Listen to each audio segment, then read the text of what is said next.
वो सर्द दोपहर, वो नवंबर की एक सर्द दोपहर थी। ना धूप थी, ना ठंडी हवा ही बहुत तीखी। बस एक अजीब सी चुप्पी फैली थी उस पुरानी कोठी के चारों ओर, जहाँ वर्षों से कोई आता जाता नहीं था। उस कोठी की तीसरी मंजिल की खिड़की पर बैठी थी अवनी, एक 28 वर्षीय लेखिका, जो पिछले 3 सालों से वहाँ अकेली रह रही थी। उसने लेखन को अपना संसार बना लिया था और दुनिया से एक धीमा किनारा कर लिया था। उसकी कहानियाँ किताबों में छपती थी, पर उसका चेहरा किसी ने न देखा था। वो गुमनाम रहना चाहती थी, क्योंकि वो खुद से चुभ रही थी। एक ऐसा अतीत था जिसे उसने अपने शब्दों में जिया, पर जीवन में कभी स्वीकार नहीं किया। 4 साल पहले उसी कोठी में आया था एक मेहमान, नीरव, एक युवा कवि। वो पब्लिशिंग हाउस के कहने पर अवनी के साथ कुछ महीने रहने आया था, ताकि दोनों मिलकर एक संयुक्त संग्रह तैयार कर सके।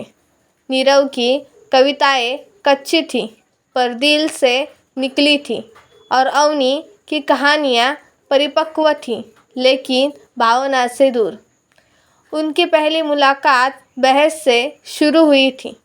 कविता कोई अधूरी पंक्ति नहीं, वो आत्मा की आवाज़ है, नीरव ने कहा था, और आत्मा की आवाज़ अक्सर तर्कहीन होती है, अवनी ने उत्तर दिया था।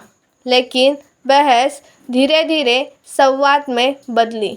संवाद से चुप्पियाँ पैदा हुई, और उन चुप्पियों में दोनों एक दूसरे को पढ़ने लगे।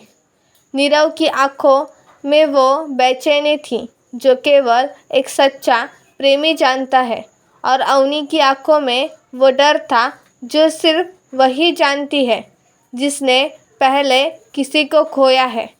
सर्दी की एक रात, जब बाहर बर्फ की हल्की परत जम रही थी, नीरव ने अवनी से कहा, तुम्हें पता है अवनी, जब मैं तुम्हें देखता हूँ तो लगता है कोई अधूरी कहानी अपनी कसम पूरी करने आई है।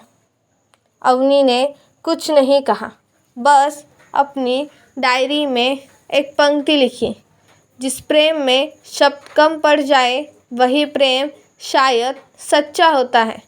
उस रात पहली बार अवनी को लगा, शायद इस बार कहानी पूरी हो सकती है। प्रेम जब जन्म लेता है तो साथ में भय भी आता है। अवनी ने अपने जीवन में पहले भी किसी को चाहा था और खोया था, और अब जब नीरव आया तो उसे फिर वही डर सताने लगा। वो डर कि अगर ये साथ टूटा तो। एक सुबह बिना कहे, बिना कुछ बताए नीरव चला गया, बस एक चिट्ठी छोड़कर। मैं नहीं चाहता कि मेरी उपस्थिति तुम्हारे शब्दों को बांध दे। अगर हमारा प्रेम सच्चा है तो एक दिन हम दोबारा लिखेंगे साथ में। अब 4 साल बीत चुके हैं। अवनी मशहूर हो चुकी है। उसकी किताबों में वो दर्द है जो लोगों को छू जाता है, पर उसकी कहानियों के हर पुरुष पात्र में नीरव की परछाई होती है। लोग कहते हैं अवनी बहुत सुंदर लिखती है, पर वो नहीं जानते उसका हर शब्द एक प्रेम की राख से पैदा हुआ है। उसी सर्द दोपहर, जब सब कुछ पहले जैसा था, कोठी के गेट पर दस्तक हुई। अवनी ने खिड़की से देखा, एक आदमी खड़ा था, हाथ में एक डायरी और चेहरे पर वही मुस्कान। नीरव, उसने कहा, मैं लौटा हूँ, पर एक कहानी ख़त्म करने नहीं, तुम्हारे साथ वो अधूरी कविता पूरी करने।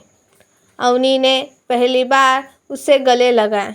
न चिट्ठी, न कविता, न कोई संवाद, बस एक लंबी खामोशी। और उन दिनों की कलम जो अब साथ चलने लगी थी।